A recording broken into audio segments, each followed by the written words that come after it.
as well. My name is Andris Bērziņš from TechHub Riga, and we'll have all three speakers here to talk a little bit about disruption and also give you an opportunity to ask your questions. And I think it would be quite interesting first to ask Martin and the first Chris, as it were, to sort of react, how do you relate your stories to the BlackBerry and the related Apple story, which is the latest disruption.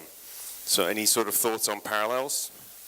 I think the story is quite interesting. So we're also constantly developing the product and trying to figure out so that one aspect we have is that currently in Riga you can choose specific car when you order a taxi, but none of the other taxi apps in the world do that. So for us it's a strategy question. Have we found something unique? Or are we doing something totally stupid? Why all the other apps don't do that? And if we try to change that, then people started screaming in Riga that I want to choose the car. But none of the other apps, if you look at billions of rides, they don't do it. So we have constantly these kind of questions. What the customer wants, basically. So it's constantly a question to figure out so that are we smarter than the customer, or is the customer smarter than us? And so if you do a wrong kind of product decision, you could easily lose the market, as BlackBerry had the challenge. So we have these kind of things on daily basis. So it's you need to have a vision and then be quite strong and then live it and execute it. So if you fail, then again someone else comes and takes your place. So it's for us it's like constantly that kind of questions. Right. Chris? Yeah, so it was really cool. The last three things you said, there was something like piracy, a little bit of luck, and then what was the last one? Focus. Yeah, it's kind of related to what I had in mind with the TransferWise story. So one thing we are kind of worried about, but not so worried, we actively fight against this, is kind of losing our entrepreneurialness, losing our innovation, losing our startup feel as we grow. So this is why we have so much kind of emphasis on culture and not having managers. So I'm not me, Chris, being in the same position as other Chris, having to like hack his way to his product being launched. Pretty much in TransferWise, it's more like, why do you think the customer wants this? Why do you think we need to build this? Not like, don't do it. So we have a lot of focus on kind of not becoming the next BlackBerry, while there's many other companies trying to jump into the Forex market, international money transfer market. And I thought one of the interesting parallels, especially between the TransferWise story and BlackBerry, was the idea that the innovation came off of a personal need, right? Yeah. So Tavet and Christo had a need to send money to each other, and you guys worked on BlackBerry out of a need to communicate in a different way that solved your problems. Were you guys trying to get taxi rides and just weren't happy with the service? Was that the problem? Actually, Markus is actually the main founder of the company. He doesn't have a driving license. Okay, there we go. So that's a lesson for everyone out there. Think about solving your personal problems and how that might turn into a business. So I'm happy to take any questions if someone has burning questions. They want to raise their hand. Anyone got questions? Go on. Hi, I'm Marina Bay, journalist from Be Fast TV, Hong Kong. I have a question to you, Martin. How do you differentiate yourself from Uber Taxi? From Uber?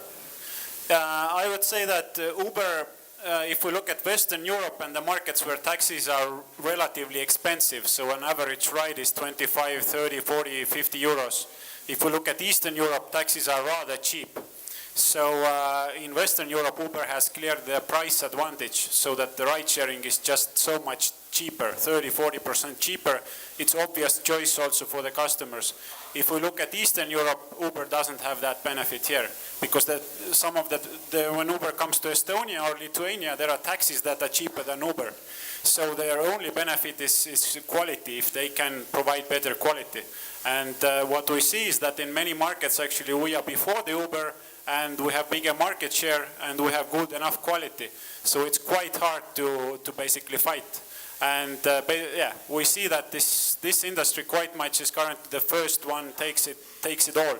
So it's a big fight who gets the flag into which city first, gets the majority of customers, and provides a good service, and that's basically the winner. So that's one thing, and the other thing is that in Eastern Europe, very much of business is still in cash, and Uber is only taking credit cards. So we see that's a big also disadvantage for them. So there are many things, but yeah, those are maybe the most obvious ones. And the other thing as well, that we also work with licensed taxis and ride sharing. So we provide a much bigger fleet. So our pickup times in most of the cities are faster than Uber because they have less cars. Here is the mic for the back of the room. There we go. So who wants to play Catchbox? Who's got a question? Davis. Hey, testing. A question for two, TransferWise. You mentioned that you have already 5% market share in the UK in the foreign currency trading, which is awesome, but still you want 20, 40%. What are you doing to get in those extreme, market share? That's a great question. So what are we doing to get more market share? So I guess we're just, we keep doing what we're doing. Grow, measure, build, measure, learn. Like try to figure out what are our customers' problems, what's going on. Okay, how can we, change TransferWise to solve those problems? So two things I think that are really important coming up is business and partnerships. So right now, TransferWise's business product is total crap.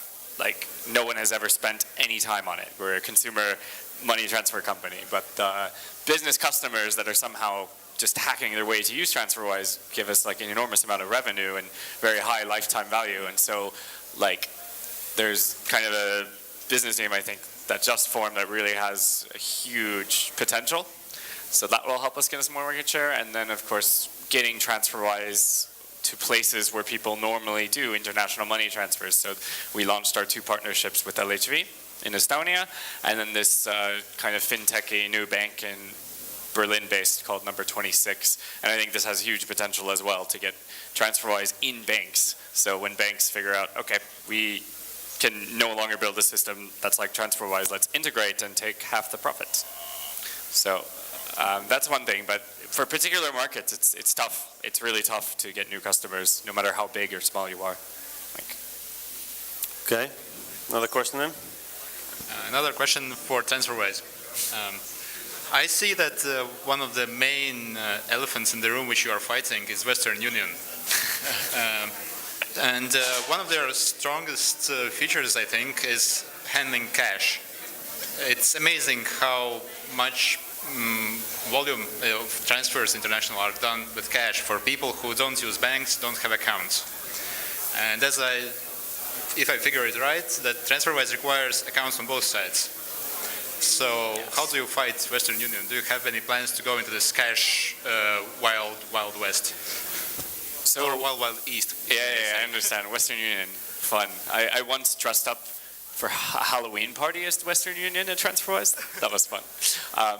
So basically, when we get to the point that that's the next thing we need to do to get more customers, I think we will build this system of, either using cash to insert money or using cash to take out money from the TransferWise system. But at the moment, we are letting Western Union have their massive network of physical locations, and we are just going for what our strengths are, which is online transfers and other opportunities we're looking at. So nothing in the works yet, but when the time comes, we'll go for it. Thank you. Mm-hmm. Any other questions right now? There's one up the front. Catchbox coming. Hang on. Thank you. I have 2 questions for Chris. The first one, what are the main reasons why did you lost that battle for messaging? And the second, you are the expert, you are the inventor of that service. Which is the best you think at the moment is in the market? So,